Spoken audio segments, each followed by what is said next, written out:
Karena secara harfiah bahwasanya berkah itu bermakna yaitu an-nama wa ziyadah.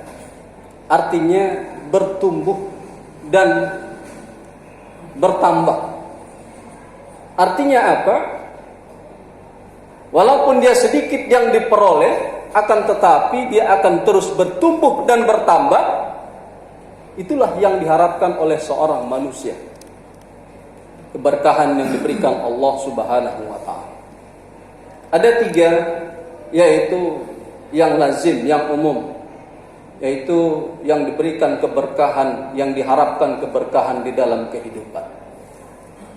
Yang pertama, keberkahan yang pertama yang diharapkan oleh seorang manusia adalah berkah, yaitu keturunan, yaitu generasi yang kuat keimanannya, luas keilmuannya, dan banyak amal solehnya. Itulah merupakan keturunan yang soleh yang selalu diharapkan oleh seluruh manusia.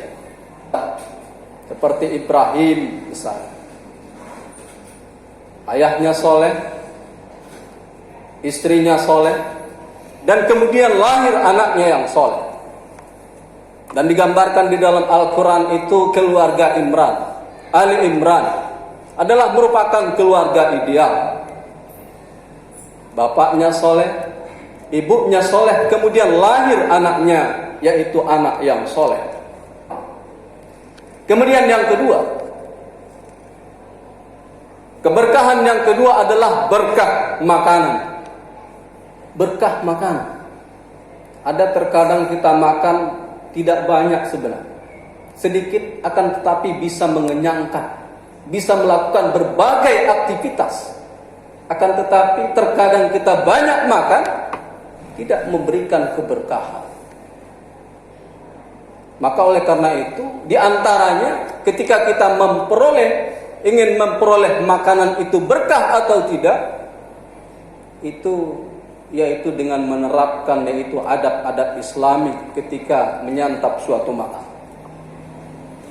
Di dalam Al-Quran sebutkan oleh Allah Subhanahu wa ta'ala, Quran surat Al-Maidah ayat 88, wa kulu mimma razaqakumullahu halalan thayyiban wattaqullaha alladzi antum bihi mu'minun. Yang artinya yaitu makanlah apa-apa yang diberikan rezeki yang direzekikan Allah kepada kamu, yaitu rezeki yang halalan thayyiban. Halal secara zatnya, halal dalam mencarinya, dan halal ketika pemanfaatannya. Kalau kita yaitu menikmati suatu makanan yang halalan thayyiban, ketika menyantapnya dilandasi dengan adab Islami, dengan menerapkan yaitu adab-adab Islam ketika makan, tidak berdiri, yaitu dengan menggunakan tangan kanan, dengan membaca Bismillahirrahmanirrahim, dan halal ketika zatnya, halal mendapatkannya, dan halal mempergunakannya, insya Allah akan mendapat keberkahan dari Allah Subhanahu wa ta'ala. Itu yang kedua. Kemudian yang ketiga, yaitu berkah di dalam waktu. Berkah di dalam waktu. Waktu yang diberikan Allah kepada manusia adalah merupakan sesuatu yang sangat berharga. Dan waktu itu tidak akan terulang kembali. Maka oleh karena itu di dalam satu hadis Rasulullah sallallahu alaihi wasallam, iktanil khamsan qabla khamsin, kata Rasul, yaitu ingat 5 perkara sebelum datang 5 perkara. Yang diantaranya yaitu pergunakan masa muda kamu sebelum masa tua kamu.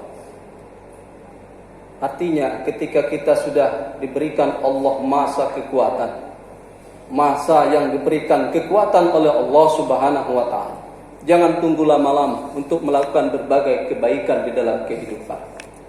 Dan ketika ada seorang pemuda yaitu yang ingin berniat untuk melakukan suatu kebaikan, memimpin suatu gerakan, memimpin suatu perserikatan, memimpin organisasi, memimpin suatu negara dan bangsa, memimpin suatu kota, memimpin suatu provinsi, itu harus barangkali mendapat perhatian kita. Kenapa?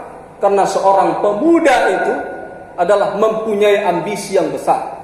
Dan banyak sejarah tercatat di dalam sejarah bahwasanya seorang pemuda itu banyak melakukan penaklukan di dalam kehidupan, maka tidak akan terulang kembali. Saudaraku hadirin sidang jamaah Jumat yang dirahmati Allah. Kemudian untuk mendapat kunci keberkahan itu ada dua. Yang pertama, yaitu ketika kita ingin menjadikan kehidupan kita mendapat keberkahan dari Allah Subhanahu wa taala, apapun yang kita lakukan itu harus dilandasi dengan keimanan dan ketakwaan. Iman dan takwa harus melingkupi, menyatu di dalam diri kita, sehingga apapun yang kita lakukan, kita dibimbing dengan wahyu, kita dibimbing oleh hadis Rasulullah SAW, sehingga kita berjalan di dalam rel kebenaran. Kemudian yang kedua, yaitu berpedoman kepada Al-Quran. Berpedoman kepada Al-Quran. Taraktu fikum amrayn lan tadillu abada, kitabullah wa sunnata rasulih.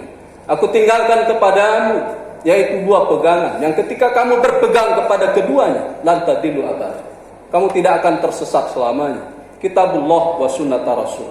Al-Quran dan sunnah hadis Rasulullah sallallahu alaihi wasallam. Dengan menawarkannya itu meningkatkan guru, kualitas dan kesejahteraan guru-guru MDTA misalnya, dengan mendirikan Islamic Center, itu adalah merupakan program-program mereka. Dan kita sebagai umat Islam yaitu berijtihad dengan itu, karena itu adalah merupakan sama muslim. Jangan saling menjelekkan antara satu dengan yang lain, karena kita adalah merupakan sama muslim.